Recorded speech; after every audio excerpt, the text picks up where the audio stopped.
Hello, my name is Jerry Smith. I'm the Director of Communications for the Recovery at Cokesbury Network. This video is intended for the training of volunteers who have elected to work on the communications team of a partner location. I hope to cover most of what you'll need to know in order to do that job effectively. So thanks much for being willing to give of yourself to support this ministry. This training will be in two parts. First, we'll cover what I call Communications 101, or the basics of communications. Then the second section will cover what I call Getting the Word Out, or the practical side of what your team is responsible for.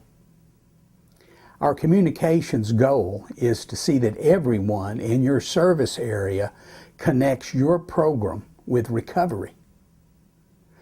But before we get into the particulars of how we're going to do that, I'd like to talk about some of the basic communications theory. Communications is a 5-part process. This process begins with someone or group who has something to communicate. This would be the communicator. He or they will be communicating with another person or group. This would be the target. The communicator comes up with a specific message he or they want to communicate to the target. Now, the communicator must select a method of communication or a channel through which to communicate that can be received by the target. The communicator might choose to speak the message using sound waves to transmit the message to the target. The target then acknowledges that they have received the message and understood it, which is called feedback. There you have it, a communicator, a message, a channel, a target, and feedback. Like a circle, it comes back to the place where it starts. It's called a communications loop. As part of the communications team, you will be involved in the same basic 5-part communications process. In our case, however, it's a little bit more complicated. You and your team will be the communicators. However, you'll be trying to reach several different targets. Each of these will have its own message and set of channels. Let's start by identifying the targets we'll be communicating with. Of course, our primary target is people who are already in recovery or who should be. Let's refer to them as participants. The image shows what is probably an extreme case. We know that our participants are mostly people just like ourselves and that we're not limited to dealing with just addiction. Then there will be the families of those participants. These two targets can almost be considered a pair because we'll be approaching them the same way. Next is the group of people that are in a position to send participants to us. Treatment centers, doctors, counselors, and pastors are all part of this target group. Then comes the people who are in a position to support our program with funding. This is usually some type of corporate board that has grant money to distribute, or organizations like that. And finally, our own volunteers and members of the churches that are involved in our program. This is referred to as the internal audience. Each of these target audiences will require a message that speaks to them in their language about the things in our program that are important to them. And because each of them has different media habits, the channels or media we use to deliver those custom messages will also be somewhat different. Let's talk about each of our target audiences and those differences. Our first target, and probably most important, are the participants. That's people who are already in recovery, or who should be. Our custom message to this group is simple and direct. It's, get your life back. These folks are impossible to identify because they don't sign up on a list of addicts or alcoholics or codependents or gamblers or whatever their compulsive behavior might be. There is no direct mail list of people with drinking problems. So we must use general media that reach everybody and hope the participant target is going to be exposed. That means using outdoor, radio, brochures, a website, posters, referral cards, and social media. The families of participants are also very important. Our message to the families is, we can help someone you love get their life back. And the same media options would apply. Then there's the referral source target, or people like doctors, counselors, and pastors that are in a position to send people to our program. The message for this target is, we can help your patients and members who are struggling with all forms of addiction and compulsive behaviors. They are also part of the general audience, but they can be identified, so we can send them direct mail or go visit them, meet with them in person. The next target audience are those groups that could support us financially if they chose to. Our message to this group is, you can help us help many who are struggling with addiction and compulsive behaviors in this community. Corporate boards or other groups with grant money to distribute are examples. There are very few of these groups and usually require a formal approach and presentation. Last but not least are our own volunteers and the members of the churches that are already supporting our program. Here our message is, let's help people who are struggling with addiction and compulsive behaviors because it's the right thing to do. We know exactly who these people are and already have access to them. We can have meetings, distribute flyers and bulletins, use email or the phone. They are also part of the general audience, so they can be reached through the other media. We need to keep these differences in mind for every situation that involves communications. I'd like to talk a little bit about each of those channel categories so that you'll know more about them. So we have 4 basic divisions of communications channels: paid advertising, public relations, interactive media, and direct communications. Some channels have characteristics for more than one of these divisions, so sometimes it's sort of arbitrary about which division they should go in. Paid advertising. The biggest thing about paid advertising is that you've got to pay for it. Generally, it's expensive. To be effective, you've got to buy enough to stand out among all the other advertisers. The basic rule of thumb is to select a combination of paid media vehicles to reach as many of your target audience as possible, as many times as possible, at the lowest possible cost. In the advertising business, this measure is referred to as cost per thousand. You select specific vehicles based on what you think the audience is involved with. For example, you've got a better chance of reaching an addict by running a radio spot on a hard rock station than you do running that same spot on a religious station. The good thing about paid advertising is that you're in control of every aspect because you're paying for it. Next, there's public relations. Public relations is the practice of getting an established medium, like a newspaper, for example, to include your message in their content at no cost to you. Newspapers do that when they think the message is important to their readers. The good thing about public relations is the exposure that you get is free. The bad thing is that you're not in control of anything, and you must take what you can get. The third division is what I choose to call interactive, and includes social media like Facebook and Twitter, but also websites and email blasts and banner ads.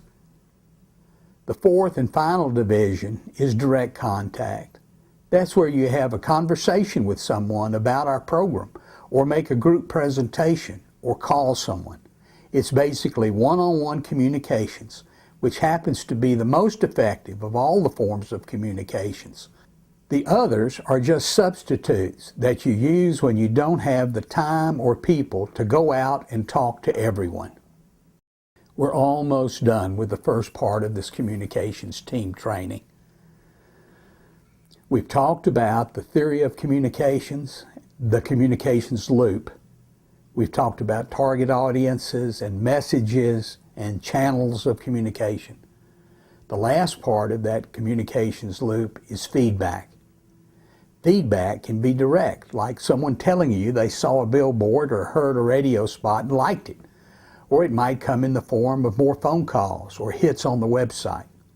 Basically, feedback is what people do after receiving your communications. The best measure of that for them is to attend the program. So when the numbers go up, you're getting good feedback to your communications. Let's take a break and get ready for the second part of this training, getting the word out.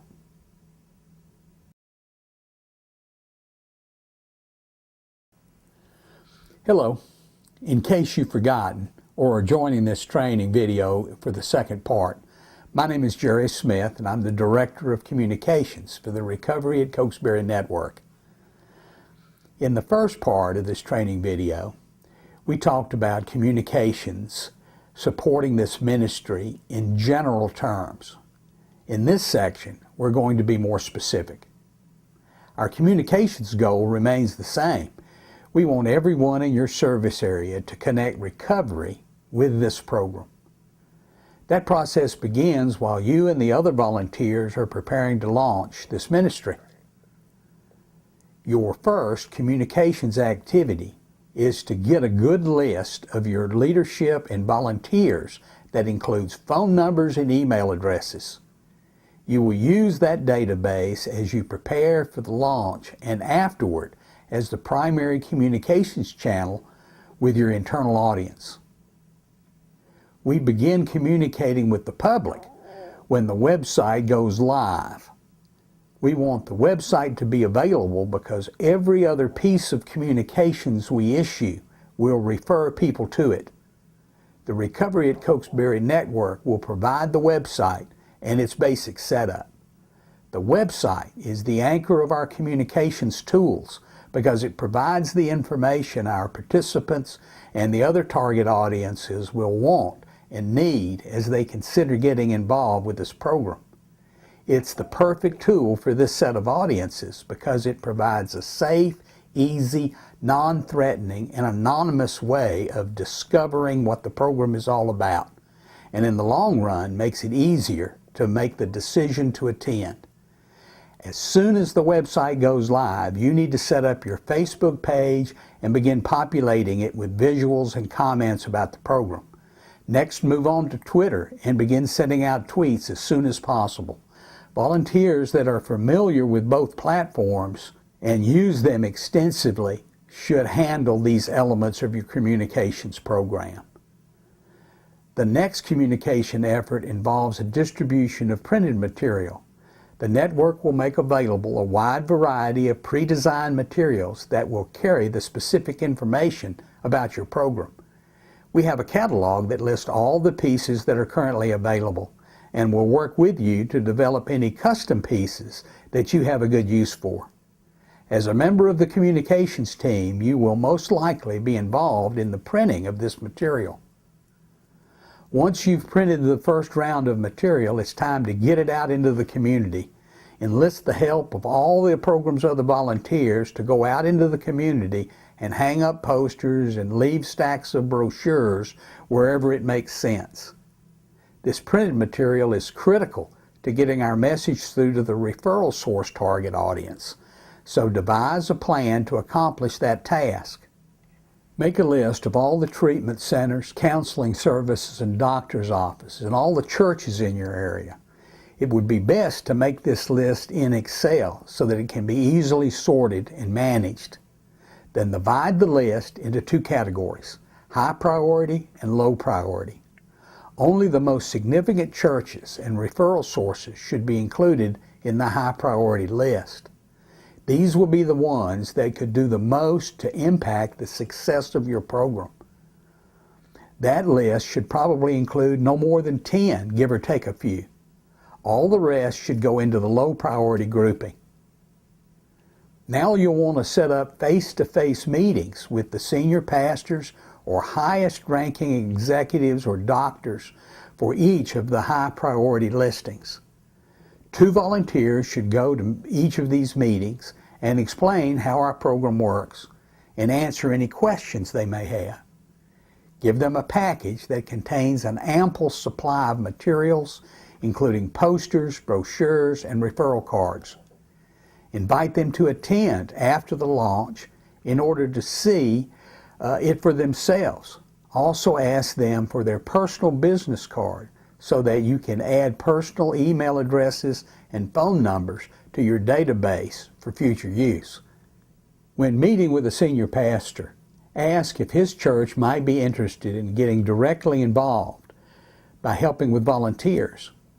Perhaps they would allow someone to make a short presentation during Sunday services or at a specially arranged time that was supported by bulletin announcements or an announcement from the pulpit. Please coordinate these meetings with your program's leadership so that there would be no duplication of efforts. You will likely be asking that leadership to participate in some of these meetings. Now, for all of the churches and referral sources listed in the low priority category, we'll want to take a less labor-intensive approach. Write a custom letter to each that's specific to their church or business. Add that letter to a package that contains an adequate supply of posters, brochures, and referral cards. Then either mail or hand deliver each of those packages. All of that will keep you very busy until it's time to work on the launch itself. The network will develop a launch media plan and review that plan with the core leadership team about 2 months before the launch.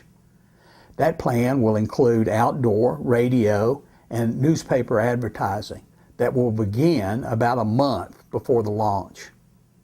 At that point, you'll begin a serious public relations effort to get as much exposure in the local media as possible.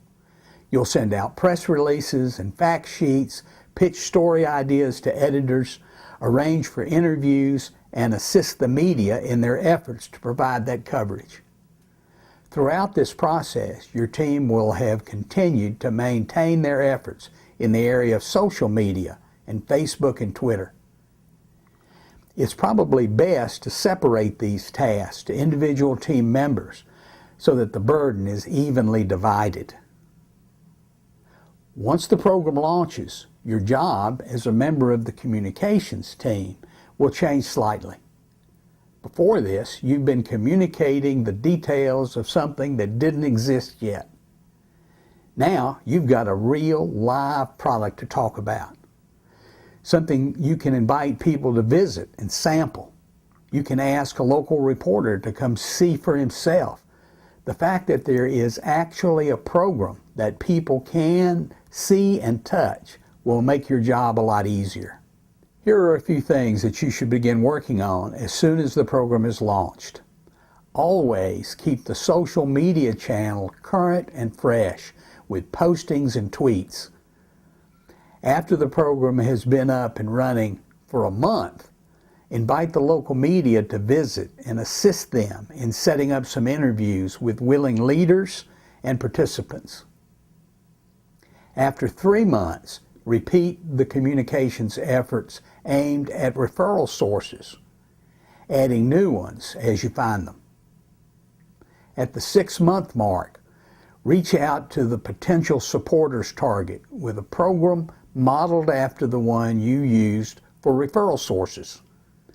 In this case, however, work only with a high priority list, as there are far fewer opportunities in this category than the referral category. Focus your energy on one of them at a time until you get an opportunity to pitch for their financial support. It's best to wait 6 months so that you can provide proof that the program is sustainable and worthy of support. Always keep your eyes open for public relations opportunities and take advantage of any and every chance to get your story in front of the public. As the first anniversary of your program approaches, it may be appropriate to consider running another flight of paid advertising. Consult with your leadership and the network to determine if that's a possibility. There. We've covered most of the basics you'll need to know in order to do a good job as a member of the communications team. There are a few other things I want to cover with you before we end this training video. First, some tips on how to tell our story. Then a little on making good group presentations. And finally, a few communications guidelines to follow. How you tell our story depends to some degree on who you're telling it to. There are only two basic types of people or groups when it comes to telling our story. Those people who have personal experience with addiction and/or compulsive behavior, and those who don't. In other words, they are either inside the recovery community or they're outside it. In terms of the target audiences we talked about earlier, participants, and to a lesser degree their families, would be considered inside the recovery community, and all the other target audiences would be outside it. Let's begin with the approach you'd use when talking to someone who is outside the recovery community. You'd probably begin with a short description of the program that might go something like this.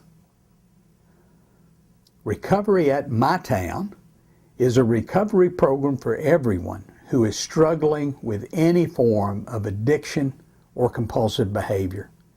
It is a Christ-centered, biblically based program that's built upon the 12 steps and other proven recovery principles, which are also supported by groups like AA, NA, and Al-Anon. One more time, okay? Recovery at My Town is a recovery program for everyone who is struggling with any form of addiction or compulsive behavior. It is a Christ-centered, biblically based program that's built upon the 12 steps and other proven recovery principles, which are also supported by groups like AA, NA, and Al-Anon. Good.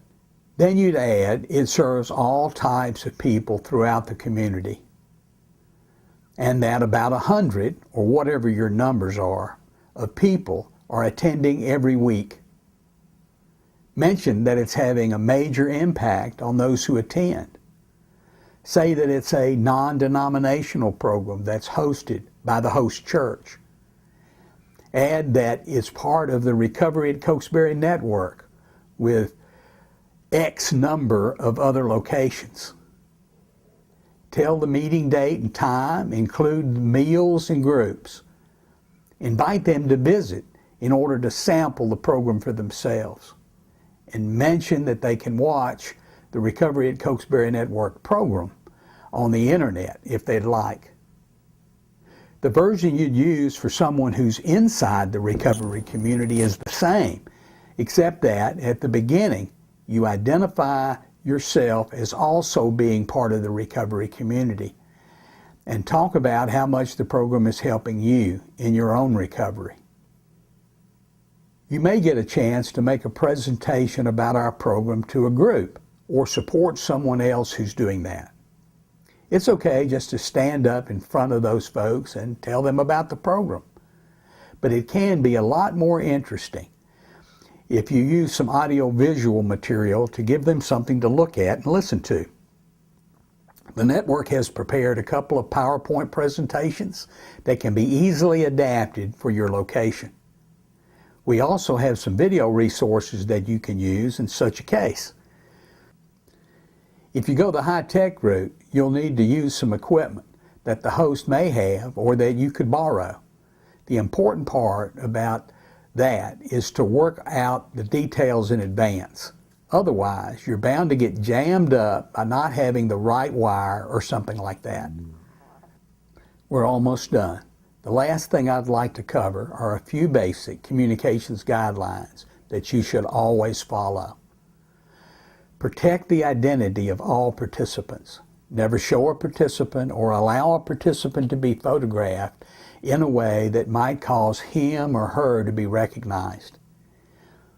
If you're setting up an interview, get that person's agreement well in advance. Never force anyone to reveal their identity by putting them in a difficult situation. Get a signed release from any participant that does agree to be identified in an interview or photo or video. Never share information with the media that you received in confidence. Always have one or two other people proof anything you send out. Always take the high road and find something positive to say, especially when working in social media. Follow up quickly when contacted by the media. Don't leave them hanging. Make sure your leadership knows exactly what you're communicating before it goes out. Well, that's it, or at least the basics. Thanks for hanging in there for the whole presentation. If you have a question related to this training video or anything else, please feel free to contact me or anyone else at the Recovery at Cokesbury Network, and we'll do our best to help you out. Thanks, and God bless.